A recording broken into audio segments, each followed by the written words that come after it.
अयोध्येतील राम मंदिराच्या शांत वातावरणात एक अंधारलेला कट रचला जात होता, ज्याने संपूर्ण देशाला हादरवून सोडले असते.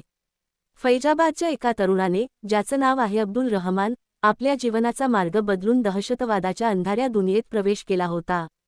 त्याच्या या प्रवासाने कसे घडले, त्याच्या मनातील विचार आणि शेवटी कसे सुरक्षा यंत्रणांनी त्याचा कट उधळून लावला, याची ही थरारक कहाणी आहे.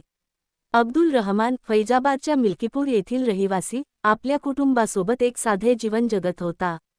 त्याचे कुटुंब मटन शॉप चालवत होते, ज्यामुळे त्यांचा जीवननिर्वाह होत होता. त्याच्या मित्रपरिवारात तो एक सामान्य युवक म्हणून ओळखला जात होता, ज्याच्या जीवनात काही विशेष घडत नव्हते. तरुण वयात अब्दुलच्या मनात अनेक प्रश्न आणि उत्सुकता होती. या उत्सुकतेने त्याला इंटरनेटच्या माध्यमातून विविध विचारसरणींची ओळख करून दिली.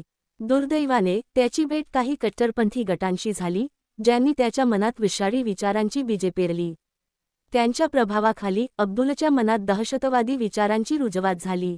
कट्टरपंथी गटांच्या माध्यमातून अब्दुल पाकिस्तानच्या गुप्तचर संस्था ISIच्या संपर्कात आला. त्यांनी त्याला दहशतवादी कारवायांसाठी प्रशिक्षण देण्यास सुरुवात केली. त्याच्या मनात राम मंदिरावर हल्ला करण्याची योजना पक्की करण्यात आली. त्यासाठी त्याला हँड ग्रेनेड्स आणि इतर शस्त्रास्त्रांचे प्रशिक्षण देण्यात आले. प्रशिक्षणानंतर अब्दुलने अयोध्येतील राम मंदिराची रेकी करण्यास सुरुवात केली. त्याने मंदिराच्या सुरक्षा व्यवस्थेची माहिती गोळा करून ती ISIला पाठवली.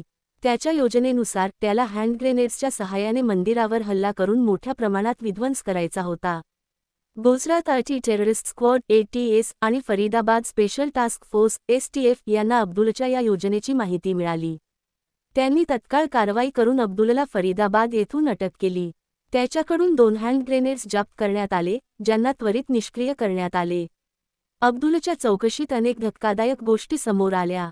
त्याने ISIच्या सूचनेनुसार राम मंदिराची रेकी केली होती आणि सुरक्षा व्यवस्थेची माहिती त्यांना दिली होती. त्याच्या मोबाईलमध्ये इतर धार्मिक स्थळांचे फोटो आणि व्हिडिओ आढळले, ज्यामुळे त्याच्या इतर योजनांची शक्यता वर्तवली जात आहे. या घटनेनंतर सुरक्षा यंत्रणांनी अयोध्येत आणि इतर धार्मिक स्थळांवर सुरक्षा वाढवली आहे. जनतेनेही सतर्क राहून संशयास्पद व्यक्ती किंवा वस्तूंबद्दल त्वरित पोलिसांना माहिती देणे आवश्यक आहे. आपल्या सतर्कतेमुळेच आपण अशा दहशतवादी कटांना रोखू शकतो. अब्दुल रहमानच्या या कथेतून आपल्याला एक धडा मिळतो की तरुणांना योग्य मार्गदर्शन आणि शिक्षण देणे किती महत्त्वाचे आहे. कट्टरपंथी विचारसरणीपासून त्यांना दूर ठेवून त्यांना सकारात्मक विचारांची ओळख करून देणे ही समाजाची जबाबदारी आहे. सुरक्षा यंत्रणांची सतर्कता आणि जनतेची जागरूकता यामुळेच आपण अशा संकटांना तोंड देऊ शकतो. या थरारक कहाणीने देशातील प्रत्येक नागरिकाला सतर्क राहण्याची आणि एकजूट राहण्याची प्रेरणा दिली आहे. आपल्या एकतेनेच आपण दहशतवादाच्या विरोधात उभे राहू शकतो आणि आपल्या देशाच्या सुरक्षिततेसाठी योगदान देऊ शकतो.